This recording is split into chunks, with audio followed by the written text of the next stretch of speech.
BC declaration చూస్తున్నప్పుడు BC ప్రత్యేక రక్షణ చట్టం చూడగానే నాకు ఒకటే గుర్తొచ్చింది.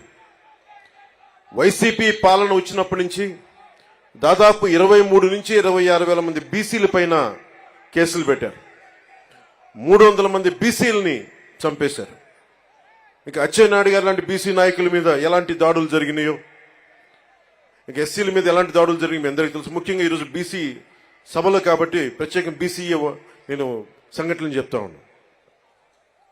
ఇందాక సోదరులు లోకేష్ గారు చెప్తున్నట్టుగా గుంటూరు జిల్లాలో జరిగిన సంఘటన, పాపం అమర్నాథ్ గౌడ్ అక్కని ఏడిపిస్తా ఉంటే అడ్డుకున్నందుకు వైసీపీ నాయకులు చెరుకు తోటలోకి తీసుకెళ్లి పెట్రోల్ అంటించి చంపేశారు. చాలా హృదయం కలిచివేస్తుంది.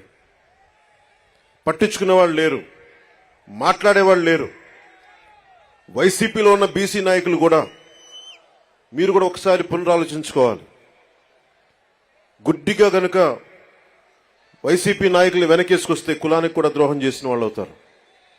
ఒకసారి ఆలోచించుకోండి. అలాగే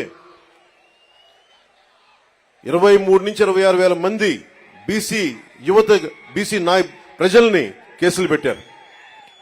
ఇదివరకు ఎస్సీ పరిరక్షణ చట్టం ఎలా ఉంది, ఎస్సీ ఎస్టీ అట్రాసిటీ యాక్ట్ ఎలా ఉందో, ఈ రోజున వైసీపీ పాలనలో బీసీలకు కూడా ప్రత్యేక రక్షణ చట్టం అవసరమైంది.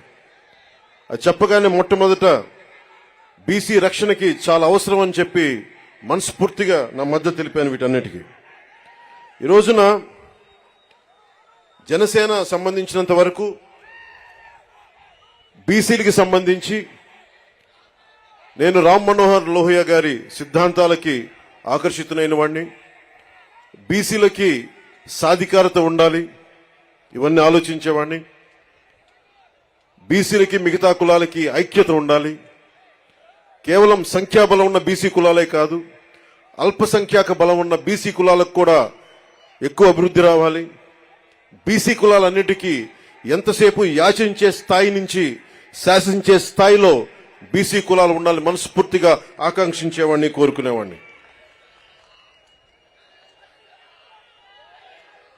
బీసీ కులాలు భారతదేశపు సంస్కృతికి సాంప్రదాయాలకి వెన్నెముక. బీసీ కులాలు లేని సమాజం, బీసీ కులాలు లేని భారతదేశం మనం ఊహించుకోలేం. భారతదేశం సంస్కృతి సాంప్రదాయాలని కాపాడుతుంది మెజారిటీ బీసీ కులాలే కాపాడుతూ ఉన్నాయి. అలాంటి బీసీ కులాలు చేతి వృత్తుల్ని కానీ, ముఖ్యంగా దేవాలయాల్లో మనకి ఆచార వ్యవహారాల్లో బీసీ కులాల తాలూకు వృత్తి నైపుణ్యాన్ని, చేతి కళల్ని ముఖ్యంగా దేవాలయాలు కార్యక్రమాలకు అనుసంధానం చేయాలి. తద్వారా వాళ్ళకి చాలా బలమైన ఆర్థిక పరిపుష్టి కలిగించే అవకాశం ఉందని నాకు చాలా మంది బీసీ మేధావులు చెప్పారు.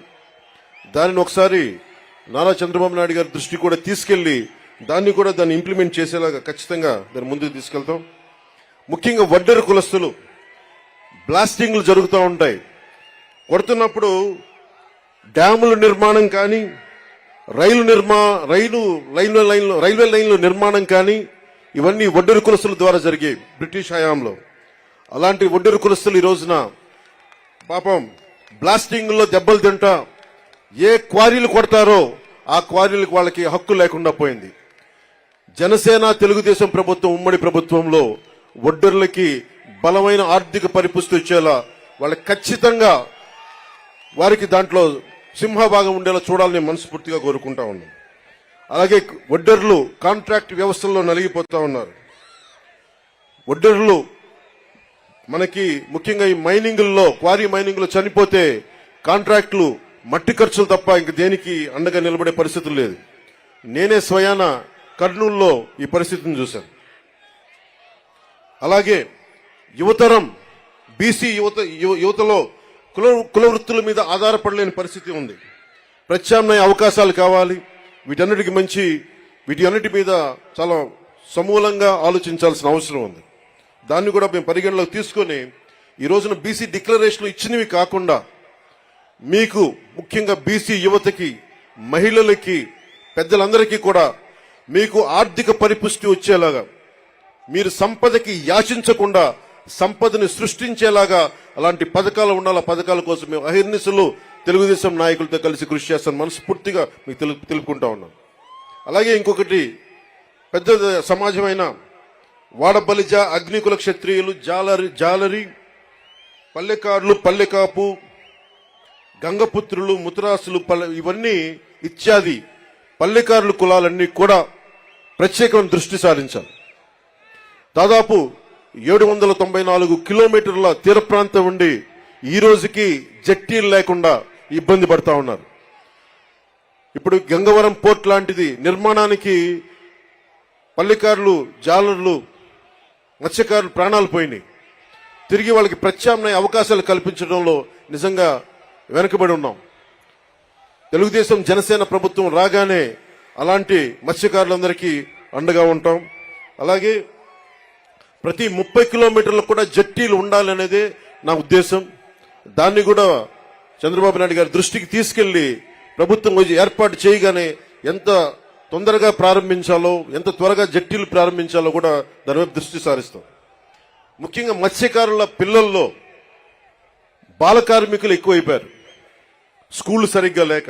అలాంటి చోట్ల ఆశ్రమ పాఠశాలలు ప్రారంభించాలని నేను మనస్ఫూర్తిగా ఆకాంక్షిస్తున్నాను.